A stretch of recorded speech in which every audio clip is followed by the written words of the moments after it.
안녕하세요, 지선입니다. 오늘은 한 30대 카페 사장님의 이야기를 통해 자영업의 현실과 우리가 어떤 선택을 해야 하는지 이야기해 보겠습니다. 요즘은 길을 걷다 보면 건물마다 카페가 하나씩 있습니다. 하루에 100개의 카페가 새로 생기고 그중 90개가 문을 닫아요. 이제는 편의점보다 카페가 더 많은 시대가 됐습니다. 오늘은 그 수많은 이야기 중 하나를 전하려고 합니다. 30대 여성 사장님이 저가 커피 창업에 도전했다가 1년 만에 문을 닫은 이야기입니다. 민정 씨는 평범한 직장인이었습니다. 매일 아침 테이크아웃 커피를 사 마시며 생각했죠. 이 커피 원가는 얼마나 들까? 내가 직접 하면 훨씬 잘할 수 있지 않을까? 퇴직금과 저축을 합쳐 4천만 원. 그녀는 소자본 1인 카페를 차렸습니다. 내 가게, 내 이름, 내 커피. 그게 전부였죠. 하지만 현실은 달랐습니다. 전국 카페 수는 12만 개를 넘었습니다. 메가 MGC, 컴포즈, 더벤티 같은 프랜차이즈가 이미 거리마다 자리 잡고 있었죠. 그녀는 감성 인테리어로 차별화를 시도했지만 현실은 냉정했습니다. 대기업은 원두를 컨테이너 단위로 사고 개인은 박스 단위로 삽니다. 그 차이만큼 원가에서 이미 승부가 나 있었죠. 처음 한두 달은 꽤 잘 됐습니다. 근처 회사원들이 점심시간마다 찾아오고 단골이 생기기 시작했죠. 그런데 얼마 지나지 않아 도보 50m 안에 새 카페가 두 곳이나 생겼습니다. 한 곳은 인테리어가 더 세련됐고 다른 한 곳은 가격이 200원 더 쌌습니다. 민정 씨는 매일 아침 그 간판을 바라보며 이상하게도 마음이 무거워졌습니다. 나는 똑같이 내리는데 왜 손님이 줄지? 커피 향만으로는 경쟁이 안 되는 걸까? 점심시간마다 골목이 붐벼 떠는 시절은 잠깐이었고 그 자리를 다른 브랜드들이 채웠습니다. 어느 날은 손님이 1시간 동안 한 명도 안 들어온 날도 있었죠. 민정 씨는 하루 종일 서서 커피를 내렸지만 정산표를 보면 남는 돈이 거의 없었습니다. 커피 한 잔 1,500원, 원두, 얼음, 컵, 전기세, 카드 수수료까지 합치면 순이익은 300원 남짓이었습니다. 하루 200잔을 팔아야 겨우 200만 원 남았고 직원 한 명만 써도 수익은 바로 사라졌습니다. 매일 아침 7시부터 밤 9시까지 일했고 손목과 허리는 점점 망가졌습니다. 열심히 사는데 왜 통장은 그대로일까? 그게 그녀의 하루였습니다. 그러던 어느 날 근처에 또 프랜차이즈 매장이 생겼습니다.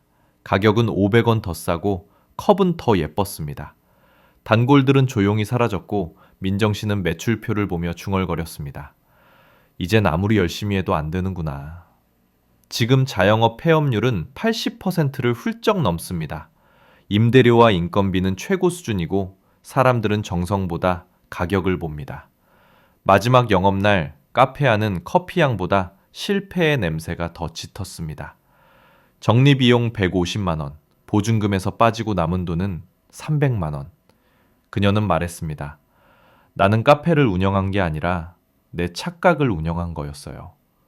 통계청에 따르면 소규모 카페의 월 평균 순이익은 250만 원에서 300만 원 사이, 투자금 대비 연수익률로 계산하면 7에서 10% 정도입니다. 반면 지난 10년간 비트코인의 연평균 수익률은 120% 이상. 민정 씨가 카페를 차리는 대신 그 돈을 비트코인에 투자했다면 1년을 버티며 몸을 갈아 넣는 대신 시간이 지나는 동안 자산이 불어나는 경험을 했을지도 모릅니다. 물론 시장은 오르내립니다. 하지만 노동이 돈을 버는 구조와 시간이 돈을 버는 구조는 전혀 다릅니다. 세상은 이제 가게를 여는 시대에서 가치를 여는 시대로 바뀌고 있습니다. 사람들은 더 이상 내 가게를 꿈꾸지 않습니다. 이젠 내 시간을 지키는 법을 배우죠. 직장인들 중엔 월급의 일부를 비트코인으로 저축하는 사람들이 많습니다. 그게 지금의 디지털 적금입니다. 매달 조금씩 쌓는 사람은 언젠가 노동이 아니라 시간으로 벌게 됩니다. 비트코인은 단순한 투자 수단이 아닙니다. 정부나 은행이 통제하지 못하는 독립적인 화폐 시스템이죠. 시간이 흐를수록 발행량이 줄어드는 구조, 희소성을 가진 디지털 골드입니다. 이건 단순한 가격 이야기보다 돈의 구조가 바뀌고 있다는 신호입니다. 그리고 요즘은 비트코인의 철학을 이어받아 조금 다른 길로 나아간 프로젝트가 있습니다. 바로 비트모빅입니다. 비트모빅은 비트코인의 하드포크로 만들어졌습니다. 하드포크란 기존의 블록체인을 복사해서 새로운 철학과 규칙으로 다른 길을 만들어 나가는 걸 말합니다. 비트모빅은 오태민 작가가 만들었습니다. 그는 시간의 가치를 어떻게 나누어야 하는가를 고민해온 사람입니다. 비트모빅은 비트코인의 556760번째 블록에서 하드포크되었고 그 시점에 약 1,400만 개에 가까운 공공재 풀을 확보해 두었습니다. 이건 단순히 쌓아둔 예비 자산이 아닙니다. 미래의 생태계가 자라기 위한 토대입니다. 이 공공재 풀 덕분에 모빅 콘솔, 고래사냥 프로젝트, 기업형 블록체인 확장 같은 실험들이 가능해졌습니다. 즉, 개인의 장기 보존, 휴면 비트코인 주소를 깨우는 시도, 기업이 활용할 수 있는 블록체인 네트워크까지 비트모빅은 이미 기반을 다져두었습니다. 비트모빅은 시간을 저장하는 게 아니라 시간을 분배하는 실험입니다. 노동을 줄이고 시간을 아끼고 그 시간을 자산으로 바꾸는 구조죠.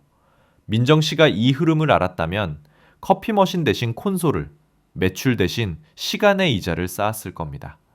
자영업은 노동으로 돈을 벌지만 비트코인과 비트모빅은 시간이 돈을 벌어줍니다. 그리고 이 차이가 앞으로 10년 우리 인생의 방향을 바꿔놓을 겁니다. 가게를 여는 대신 시간을 여는 사람들, 비트코인, 그리고 비트모빅. 그건 단순한 코인이 아니라 시간을 이해하는 사람들의 언어입니다. 오늘은 카페 이야기로 시작했지만 결국 우리가 다루고 싶은 건 삶의 방향이죠. 다음 기회에 비트코인과 비트모빅의 구조, 그리고 그 안에 담긴 철학을 조금 더 깊게 이야기해 보겠습니다. 지금까지 지혜로운 선택, 지선이었습니다. 오늘도 시청해 주셔서 감사합니다.